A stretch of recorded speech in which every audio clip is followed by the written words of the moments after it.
For the first time ever since we got together, my boyfriend, Clarence Xenos, got angry with me because an $8 million company deal was ruined. In front of everyone, he belittled me and called me worthless. When we got home that night, he said in a cold corporate tone, "Work is work. There's no us in the office. You messed up, and that's that." An intern in our office, Naomi Smyth, texted me an apology. "Lucia, I'm so sorry. This was totally on me. But don't worry, Clay got me a cupcake to cheer me up. It was actually pretty good. Do you want me to order one for you too?" The next morning, Clarence habitually threw the breakfast I had prepared into the trash can. How many times do I have to repeat myself? I don't eat breakfast. At work, my colleague Zoe Thorpe leaned in with a sly look and gossiped to me. "That new intern is so bold." She went up and talked to Mr. Xenos, and even bought him coffee and a sandwich. He not only ate them but also commented that they were delicious. Whatever. I was beyond caring at that point. The person on my phone was still relentlessly trying to get me to be with him. "Look, if it doesn't work out with him, I'm fine being the other guy. Just give me a chance, alright?" I pursed my lips and typed back, "There's no need to be the other guy. You can just be my boyfriend." I had just submitted my resignation to the HR department when I was summoned into the office of my boyfriend, Clarence Xenos. The second I stepped in, coffee splashed all over me. The liquid hit with so much force that it stung like a slap across my face. It burned a little. Off to the side was Naomi, the new intern. She sat on the leather couch. Her eyes were swollen and red, looking absolutely pitiful. "Clarence, don't be mad at Lucia. It's my fault. I had a hand in messing up that deal too. If anyone should go, it's me, not her." Clarence was absolutely livid. He rarely ever lost composure of his temper in such a manner.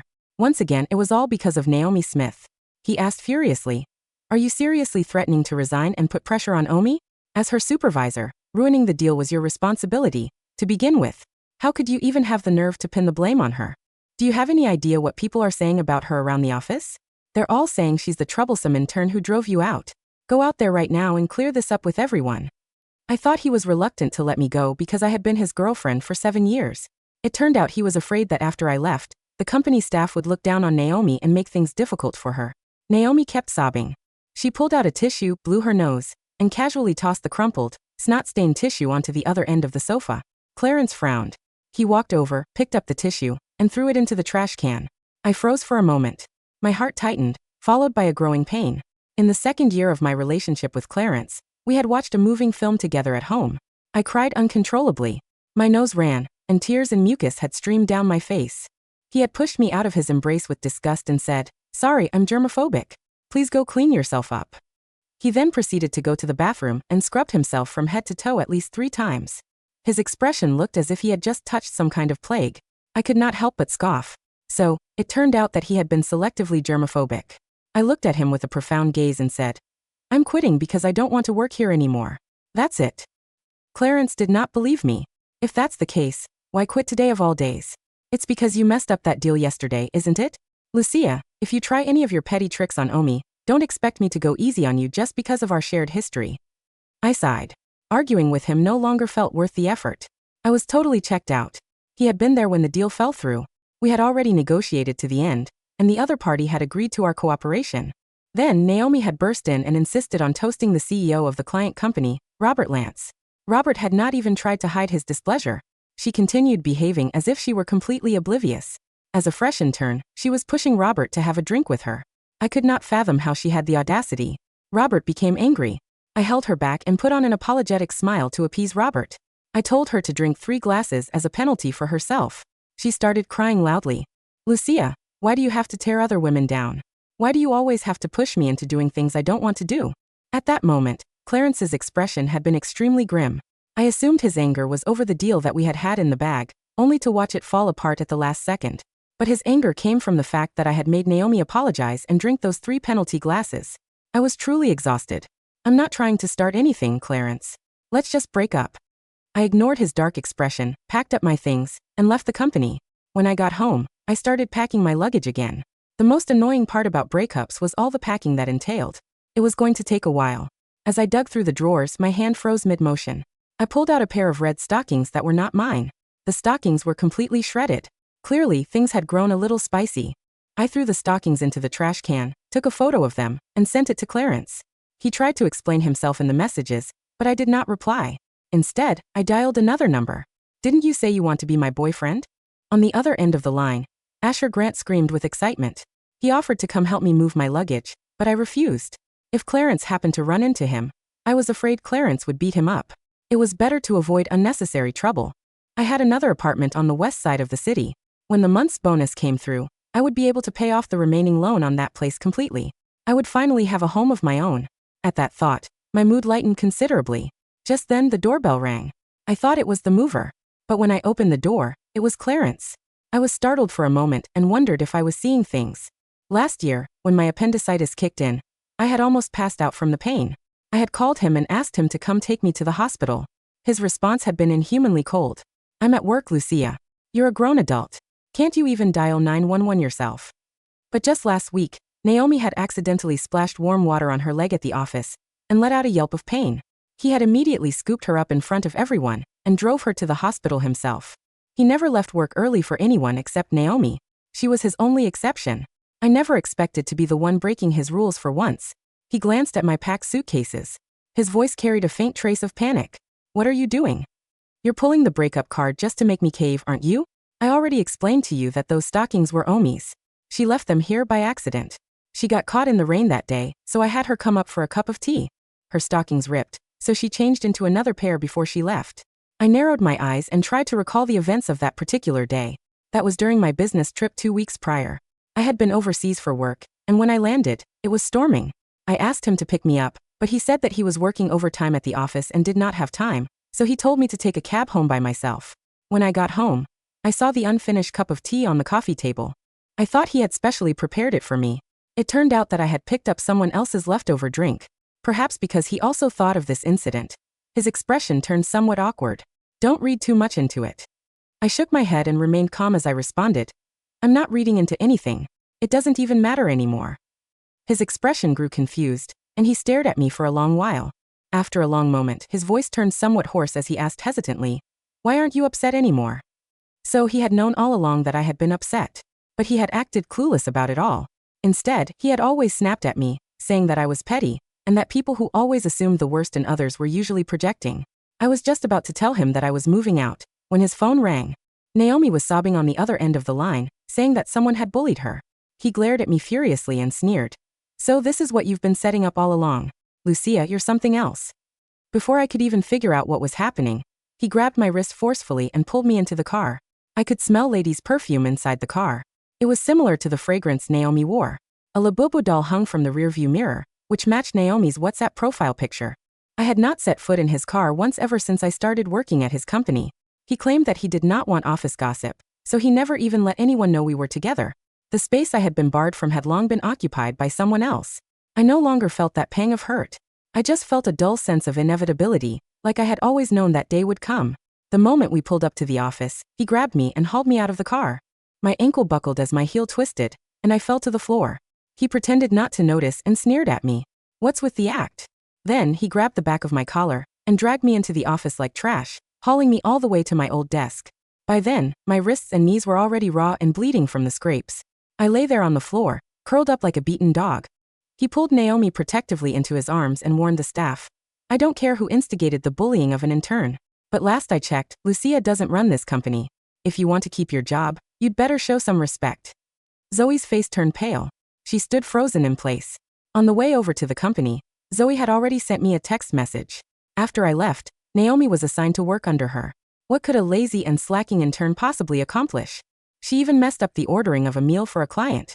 Zoe had said a few words to Naomi about it, but Naomi immediately called Clarence to tattle. Naomi buried her head in Clarence's chest. The two of them acted intimately as if no one else was around. "Clay, I don't even know what I did wrong. I just noticed the client was a little heavyset, so I ordered him a diet meal." Then, Zoe scolded me out of nowhere. Clarence patted her head and said he would stand up for her. He swept a cold glance over everyone in the room. "I know you're all close with Lucia, and now that she's leaving, you want to have her back. But this is on her. She messed up and she doesn't have the guts to show her face around here anymore. Naomi had nothing to do with it." Everyone's face turned pale. They all understood the unspoken meaning behind his words. Helen Stacy, the person I had personally mentored, walked up to me. She squeezed her eyes shut tightly, whispered an apology, and then raised her hand to slap me across the face. Clarence stood there motionlessly and said briefly, "What about the rest of you?" Among them were people I had helped before, and also people who had once helped me. Blood trickled down from the corner of my mouth. My head was spinning, my eardrums were ringing, and my consciousness was beginning to grow hazy. Naomi snickered. Clay, look at her. She's like a pathetic punching bag. His gaze was ice cold as he said ruthlessly, someone this manipulative doesn't belong here. Simple as that. Her resignation has been rejected. Effective immediately, she's fired. Her bonus will be given to Naomi instead. My eyes widened in shock. I was in disbelief. Anger washed over me as I shouted, Clarence, that bonus is mine. I earned it. Who do you think you are? According to company policy, the bonus amount was determined by the value of the projects each person secured. I was the one who negotiated business deals, drafted proposals, finalized agreements, and haggled with clients. I drank until the wee hours of the morning just to squeeze out one more percentage point. I needed that year-end bonus to pay off my mortgage. When I was a child, my parents divorced, and neither of them wanted me. They tossed me back and forth like a soccer ball. I was dumped at my uncle's house, where my aunt hated me. She often threatened to throw me out if I did not behave. Because of that, even as an adult, I was deeply afraid of having nowhere to go. After I got together with Clarence, I clung to him desperately because I was terrified that he would kick me out as well. No matter where he went, I had to keep track of his every move. But even the hottest fire eventually burned out. Instead, I began to place my hopes on money. I wanted to buy a house of my own with that money, so that even if Clarence and I broke up and I was thrown out, I would still have a place to live. I worked to the bone to make money, and I finally managed to scrape together enough for a down payment. Over the years, I had pinched every penny to save and pay off the mortgage. The stress was immense. I was losing hair, and my hair had already started going gray. Clarence had witnessed my journey. He knew perfectly well how much I valued that year-end bonus. He said sarcastically, "Look, this is my company. You picked a fight with Omi. You owe her, plain and simple." All my words got stuck in my throat. A wave of nausea rolled through my stomach and climbed up my throat. He had casually given away over $30,000 in year-end bonus money to an intern who had done absolutely nothing. I gritted my teeth and endured the dizzying sensation as the security guard's Clarence had called threw me out of the company. As soon as I left the building, he sent me a text message. "What happened today was your fault." When I did not reply, he sent another one. "Fine, I may have gone overboard, but you didn't cut Omi any slack either. She's still an intern, and watching you calling the other employees to gang up on her like that made me angry. I'm heading to Frambia for a business trip tomorrow. That new bag you wanted will be launching there. I'll buy it for you as an apology." He did not know that Naomi had already flexed it all over her social media a minute ago. I mentioned I wanted to see the Ardenois Tower, and suddenly, someone just had to schedule a business trip there, and bring me along, of course. He's such a good boy. I blocked both of them on the spot. Third POV. A week later, Clarence finished his business trip. He felt a little guilty as he held a new designer bag in his hand. He had originally planned to be away for only 3 days. However, Naomi kept dragging him from one shop to another, and before he realized it, he had forgotten to send Lucia a single message to keep her in the loop. He came back that day specifically to surprise Lucia. The thought of her waiting for him at home warmed his heart. His steps quickened with eagerness to return. When he pushed open the front door, he called out Lucia's name a couple of times, but no one answered. The suitcases that she had packed last time were also gone. All her belongings had also disappeared. His stomach dropped, and his face turned ashen as an awful realization started to dawn on him. He started to panic. No way. He knew how much Lucia cared about him. Over the past few years, she had brought up the topic of marriage more than once. If a woman was the one initiating the conversation about getting married, that meant she had already decided that he was the one for life. So Clarence had always assumed that she would always stay by his side. He never once worried about losing her. He figured that all he had to do was say the word, and she would drop everything and race him to the city hall without a second thought. Where else could she even go? She had long cut off contact with her parents. She only occasionally kept in touch with her uncle, but she knew her aunt did not want to see her, so there was no way she would go to her uncle's place. What about that small apartment she had bought with her own savings? His eyes lit up for a moment. He quickly grabbed his bag and drove toward the west side of the city. When he arrived at the west side, he stopped in his tracks. He had no idea where exactly the apartment that she had bought was. He became frustrated. He had never expected her to actually move into that small place, so he had never bothered to remember the location of that apartment. When she had asked for his opinion on buying the place, he had only glanced at the papers and said he did not know. As a result, he had no way to even find out where that apartment was. While driving, he realized she had blocked him on WhatsApp. He had no idea when she had done so. He had not sent her a single message for the entire week. Had she simply blocked him out of jealousy? He was not sure. He took out his phone and called her. To his surprise, the operator's voice on the other end of the line completely threw him into a panic. He never would have dreamed that she would actually block him on every single contact method. He then recalled her calm expression in the office that day when she had broken up with him. Only then did he realize that she had been serious. His heart tightened, and suddenly he could not breathe. He clutched his chest, dropped to the floor, and gasped for air. Lucia. His phone rang just as he was about to ask someone to find out where Lucia's new apartment was. Asher's voice came through the earpiece. He said smugly, "Clarence, I'm getting engaged. My girl just said yes. We're having a party tonight to celebrate. You should come." Clarence's head throbbed with a sharp, pounding pain. He could hear the gleeful bravado in Asher's words. He was in no mood to attend any engagement party. "I've got something going on, I can't." To his surprise, Asher seemed to have guessed what he was thinking. Asher cut him off saying, "No excuses. You have to be there. Wait, are you looking for someone? Just come, I'll help you find them." Clarence ignored the sensation of unease and accepted Asher's invitation. He was not very close with Asher. They had simply been course mates in college. He did not know why Asher was insisting on inviting him to some engagement party. However, he knew that Asher was the youngest son of the Grant family and had access to plenty of resources, which meant finding someone should be easy for him. That evening, Clarence planned to attend the party alone. Naomi, however, somehow learned about it and insisted on coming along. After some thought, he agreed to take her. First POV. I found it amusing to watch Asher strut around like a peacock, changing into 5 or 6 different suits in front of me. Which one looks good? After pondering for a moment, I asked, "Why do you have to invite Clarence?" He looked flustered, then quickly walked over and took my hand. "So you found out. Are you mad?" I was just very excited. I shook my head, smiled, and hooked my arm through his as we headed out. The second we stepped into the light, I felt eyes boring into me. I turned and saw Clarence trembling. His face, drained of color under the lamps, made him look like he had just seen a ghost. The crystal chandeliers of the Grand Regency ballroom cast a brilliant, unforgiving light across the room. Clarence froze in his tracks. The designer bag he was holding in his right hand slipped slightly from his grip, his fingers trembling so violently he nearly dropped it onto the polished marble floor. His blood ran cold, and for a terrifying second, his chest locked up, refusing to draw air. Beside him, Naomi Smyth gaped, her eyes wide with shock. I didn't turn away. I didn't hide behind Asher, nor did I lower my gaze. I simply stood there, wearing a custom navy blue silk dress that highlighted my shoulders, my arm looped securely through Asher Grant's tailored sleeve. Asher smiled down at me, his gaze warm and utterly devoted, before he raised his head to address the crowd. "Thank you all for coming tonight." Asher's voice resonated through the microphone, smooth and brimming with absolute authority. "Many of you wondered why I threw such a grand celebration on short notice. Tonight I want to officially introduce the love of my life, the woman who finally agreed to make me the happiest man alive, my fiancée Lucia." The room erupted into polite applause and enthusiastic cheers from the city's elite. Clarence's face drained of every last drop of color. He looked like a man who had stepped into a nightmare he couldn't wake up from. "Lucia." Clarence's voice broke through the ambient noise, raw, strained, and filled with a desperate, unhinged disbelief. He pushed past 2 venture capitalists, marching straight toward us. "What the hell is this?" Clarence demanded, stopping just a foot away from us. His eyes were bloodshot, staring at my hand, specifically at the flawless 5-carat oval diamond ring sparkling on my left ring finger. "Lucia, what kind of ridiculous game are you playing? Who told you to wear that? Who told you to stand next to him?" Asher calmly stepped half an inch forward, placing his body partially in front of mine, shielding me with a cold, imposing aura.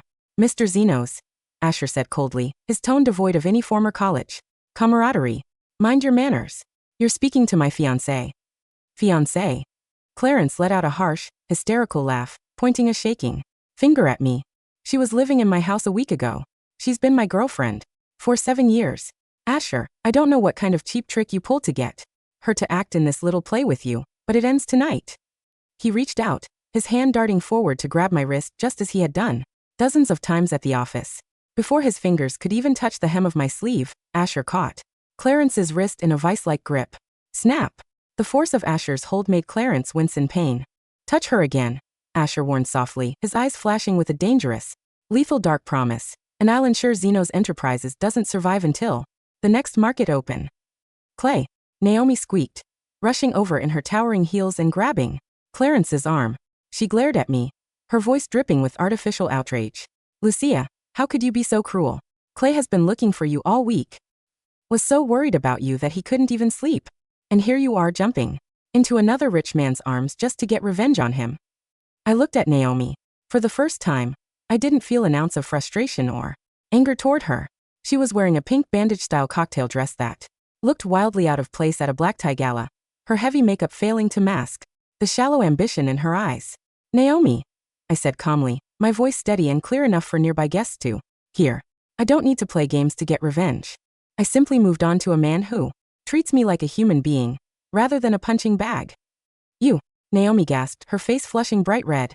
Clarence didn't even look at Naomi.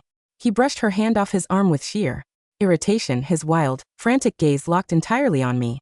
Lucia, look at me, Clarence begged, his voice dropping into a raspy whisper, stripped of all his usual corporate arrogance. You're angry about the bonus, right? You're mad about the apartment, about Omi, about the coffee? Fine. I was wrong. I was stupid. I brought you the bag you wanted from France. Look. He held up the orange luxury shopping bag like an offering. I bought it for you, Lucia. Just like you asked. Come home with me. We can talk about this properly. I looked at the bag. Then I looked at Clarence's face, the face I had spent 7 years memorizing, loving, and accommodating at the expense of my own self-respect. Clarence, I said softly, feeling a profound sense of freedom wash over me. Never asked for that bag. You gave that bag to Naomi a week ago on her Instagram. And even if you didn't, do you really think 7 years of my life, my dignity, and my bleeding knees in your office can be bought back with a piece of leather? Clarence stumbled back a step as if I had struck him in the chest. I don't love you anymore, Clarence, I continued, holding Asher's hand firmly, lacing my fingers through his. In fact, looking at you right now, I wonder why I ever endured a single day by your side. Lucia. Wait. Lucia. Clarence tried to step forward, but Asher's security team quietly materialized behind us, forming an impenetrable wall of black suits. Mr. Xenos, the head of security, said sternly, please step back or we will have to escort you off the premises for disturbing Mr. Grant's guests. The crowd around us began to whisper. Among the guests were major investors, board members of competing tech firms, and several high-profile clients. Is that Clarence Xenos? I heard he fired his top project director last week over some intern. Wait, isn't that girl standing next to him the intern who ruined the Lance Corporation deal? Look at how he's acting. Publicly. Embarrassing himself over Mr. Grant's new fiancée. How pathetic. Every hushed insult cut through Clarence like a whip. He stood frozen under the glaring lights, holding an absurd luxury shopping bag, surrounded by the very society he had spent years trying to climb into. Just then, a distinguished man in a tailored charcoal suit pushed through the crowd, holding a champagne glass. It was Robert Lance, the CEO of Lance Corporation, the man behind the $8 million deal that had fallen through. Clarence's eyes lit up slightly. He caught Robert's gaze and immediately tried to regain his professional footing. Mr. Lance, I didn't know you were attending tonight. About our previous proposal. Robert Lance didn't even glance at Clarence. He walked straight past him, stopping right in front of me and Asher, a warm, genuine smile spreading across his face. Lucia, my dear. Robert greeted warmly, clinking his glass against mine. Congratulations. I heard the news from Asher yesterday, but seeing you two together, a match made in heaven. Thank you, Mr. Lance. I smiled graciously. I appreciate you coming tonight. Appreciate it? I wouldn't miss it for the world. Robert laughed, turning to Asher. Asher, you're a lucky man. Lucia is the sharpest negotiator I've ever crossed paths with. In fact.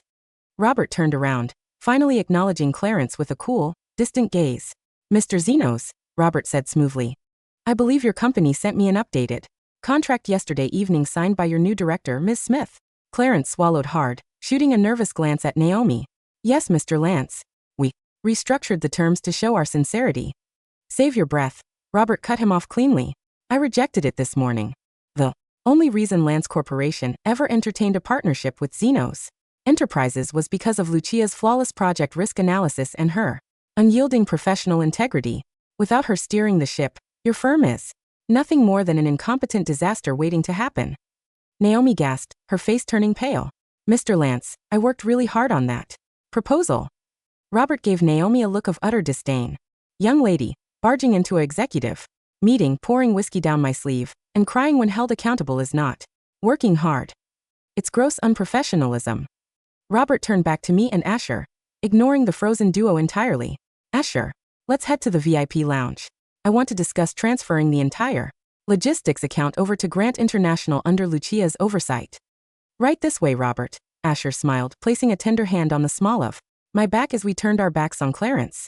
As we walked away, I heard Clarence's harsh, trembling voice snap behind us. Naomi, did you send a proposal to Lance Corporation behind my back? Clay, I just wanted to help you get the deal back. I thought if I offered them a lower margin. A lower margin? You gave away our profit margin without consulting me? Clay, you're hurting my arm. Why are you screaming at me? You promised you'd always protect me. I didn't turn back to watch the circus. The door to the private lounge swung shut, cutting off the sound of their frantic, ugly bickering completely. The fallout from that night spread through the city's corporate circles like wildfire. Within 48 hours, 3 major clients pulled their accounts from Xenos Enterprises following Robert Lance's lead. Rumors circulated that without me managing the operations, the internal structure of Xenos Enterprises was crumbling under Clarence's sudden, irrational temper spikes and Naomi's rampant incompetence. Meanwhile, I was sitting in the corner office of Grant International's headquarters, looking out over the skyline through floor-to-ceiling glass windows. The door clicked open, and Asher walked in carrying 2 iced lattes and a small, pink box from my favorite bakery on the west side. How's the new office treating you, my love? Asher asked, setting the coffee on my desk and pressing a soft kiss to the top of my head. It's almost too quiet, I admitted with a soft laugh, pulling him down by his tie for a brief, sweet kiss. Nos criaming bosses, no mess interns, no coffee. Thrown at my face. Asher's eyes darkened slightly at the mention of the coffee incident. He took a seat across from me, his expression turning serious. Speaking of which, the legal team finished preparing the filings. He handed me a sleek black folder. Inside were court documents drafted by the top employment law firm in the state. We were suing Clarence Xenos and Xenos Enterprises for wrongful termination, breach of employment contract, unpaid commissions totaling over $350,000 across 7 years, workplace harassment and physical assault. Are you sure you want to go through with this? Asher asked, gently searching my eyes. You don't need the money, Lucia. My wealth is yours. You never have to worry about a mortgage again. I shook my head, closing the folder with a firm thud. It's not about the money, Asher. I looked at him steadily. For 7 years, I let him gaslight me into believing I was worthless without him. I let him take credit for my hard work while he treated me like an obedient ghost. I'm not doing this for revenge. I'm doing this to reclaim every single piece of myself that I surrendered to him. Asher's eyes softened with immense pride. He reached across the desk, taking my hand and pressing it to his cheek. Then we burned his empire to the ground. That very afternoon, a process server walked directly into the executive floor of Xenos Enterprises. Clarence was in the middle of a screaming match with his financial controller when the legal notice was slapped onto his desk. Clarence Xenos, you have been officially served. Clarence snatched the papers, his eyes scanning the claims. When his eyes landed on the assault charge, referring to the coffee he had thrown at me and the physical injury sustained when he dragged me across the office floor, his hands began to shake violently. Lucia, she's suing me? He muttered under his breath, stunned. She's actually taking me to court. Mr. Xenos, his HR manager burst into the room, looking pale and panicked. We just received a subpoena from the State Department of Labor. Someone filed a formal complaint regarding unpaid bonuses and wage theft. Who filed it? Clarence roared, slamming his desk. Helen Stacy. The manager stammered. She submitted a signed affidavit, confirming that you forced the employees to harass Lucia and that you confiscated her bonus illegally to give to Naomi Smyth. Clarence fell back into his leather chair, the air completely knocked out of his lungs. Helen, the very girl he had forced to slap me, she had turned against him. In fact, the moment the lawsuit became public knowledge, for other senior account managers handed in their immediate resignations, citing a toxic work environment and fraudulent accounting practices under Clarence's leadership. Just then, Naomi opened the office door, holding a tumbler of lukewarm boba tea. Clay, she sang out, completely oblivious to the state of the room. I bought you tea. Also, my credit card got declined when I tried to buy those shoes today. Can you call the bank and fix it? Clarence looked at her. He looked at her artificial smile, her pouty lips, her total lack of awareness, and the way she held the plastic cup with sticky, sweet boba syrup running down the side. For the first time in months, his selective germophobia flared up with a vengeance. A wave of intense, overwhelming nausea surged in his stomach. Get out, Clarence whispered, his voice dangerously low. Naomi blinked, stunned. What? Get out of my office. Clarence shrieked, grabbing the glass paperweight off his desk and smashing it against the wall near her head. Glass shattered. Everywhere. Get out. You ruined everything. You useless, incompetent parasite. Get out of my sight. Naomi screamed, dropping her tea onto the carpet, bursting into frantic tears as she ran out of the room. Clarence collapsed onto his knees amidst the broken glass and spilled tea. He looked at his shaking, sticky hands, pulling out a white handkerchief to frantically scrub at his skin until it was raw and bleeding. Germs. Filth. Pollution. It wasn't Lucia who was clean. Lucia had always been the only clean, pure thing in his chaotic, filthy life, and he had personally thrown her into the trash can. 3 weeks later, the pre-trial settlement conference was held at the Supreme District Court building downtown. I arrived alongside Asher and our chief legal counsel, Mr. Vance. I wore a tailored cream blazer, my hair pulled back into a sleek bun, looking every bit the confident, successful woman I had fought to become. When we stepped into the conference room, Clarence was already sitting at the defense table. He looked unrecognizable. The immaculate, polished CEO of Xenos Enterprises had vanished. In his place sat a man who had clearly lost 10 pounds in less than a month. His designer suit hung loosely off his frame, dark purple circles bruised the skin beneath his hollow eyes, and his hair was unwashed and disheveled. Beside him sat a tired-looking defense attorney who looked like he wished he were anywhere else in the world. When the door opened and I walked in arm with Asher, Clarence's head snapped up. "Lucia," he gasped, his voice raspy and cracked. I took my seat across from him, keeping my posture straight and my expression completely neutral. Mr. Vance tossed a thick stack of evidence onto the wooden table. "Mr. Xenos, we are prepared to take this matter to a jury trial," Mr. Vance began coldly. "We have sworn affidavits from 9 current and former employees detailing systemic workplace abuse. We have security footage from your office building showing you physically dragging my client across the lobby floor, causing lacerations to her wrists and knees. We also have banking records proving you illegally reallocated her earned commission of $38,000 to an unvetted intern." Clarence's attorney cleared his throat nervously, leaning over to whisper, "Clarence, if this goes to trial, the publicity will destroy whatever is left of your company's stock value. We need to settle." Clarence ignored his lawyer completely. He leaned across the table, his bloodshot eyes fixed entirely on me. "Lucia," he begged softly, his hands trembling on the polished wood. "Please, look at me. Just talk to me for 5 minutes. Without the lawyers. Without him." He flicked his eyes toward Asher. Asher opened his mouth to shut him down, but I held up a gentle hand, stopping him. I looked at Clarence calmly. "Say whatever you have to say, Clarence. We have 5 minutes." Clarence swallowed hard, tears welling up in his eyes. "I'm sorry," he choked out, the words tumbling out of him in a desperate, broken rush. "I was insane, Lucia. When Omi joined the company, she reminded me of how you used to depend on me when we first met. She made me feel powerful. I took you for granted because I thought you would never leave me. I thought you were my home. I didn't realize I was destroying the only person who actually cared about me." He reached into his jacket pocket and pulled out a velvet box, flipping it open.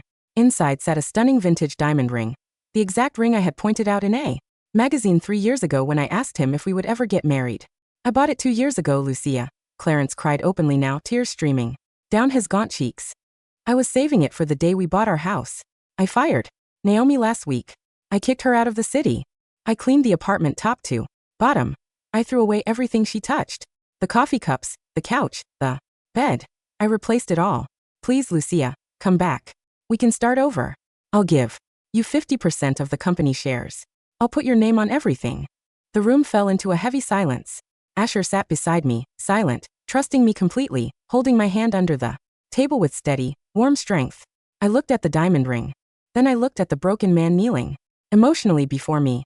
"Clarence," I said softly, my voice filled with a profound, unshakable pity. "Do you remember 2 years ago, when I had appendicitis?" Clarence froze, his breath catching in his throat. I was curling up on the bathroom floor, throwing up from the pain, bleeding from the internal inflammation. I remembered, my voice calm, devoid of anger. "I called you 3 times. On the 3rd call, you answered and told me that work was work, that you were busy, and that I was a grown adult who should dial 911. Myself." Clarence's pale lips trembled. "Lucia, do you know what I realized that day?" I interrupted gently. "I realized that if I died in that apartment, you wouldn't weep for me. You would just be annoyed that my body made a mess on your clean floors." "No, that's not true. I loved you," Clarence sobbed out.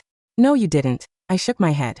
"You loved having a competent servant who worked 14 hours a day to build your company while asking for nothing in return. You loved having a quiet, obedient shadow who forgave your cruelest words because she was terrified of being abandoned." I stood up from my chair, smoothing down my cream blazer. "I'm not terrified anymore, Clarence. I have a home. I built it myself with my own hard work, my own money, and my own dignity. And now I have a man who wouldn't hesitate to drop everything just to hold my hand when I'm sick. I turned to Mr. Vance. We accept no settlements under $3 million, including full public retraction of my firing and a written apology published in the local financial daily. If he refuses, we go to trial. Without giving Clarence another glance, I turned on my heel and walked out of the conference room. Behind me, I heard Clarence let out a shattered, agonizing wail as his attorney tried to hold him back from running after me. 2 months later, the public apology was printed on page 3 of the City Financial Times. Xenos Enterprises suffered an irreversible brand collapse. Faced with massive legal payouts, client desertion, and public disgrace, Clarence was forced to liquidate his remaining assets and sell the company at a fraction of its market value to a regional conglomerate. He moved out of his luxury high-rise apartment, unable to afford the rent, and sank into obscurity, completely blacklisted from the city's executive circles. Naomi Smyth's reputation was similarly ruined. After being publicly named in the labor dispute and ousted from the company, no reputable firm would touch her resume. Last I heard from Zoe, Naomi had moved back to her small hometown, working as a junior clerk at a local hardware store, her dreams of marrying into high society permanently crushed.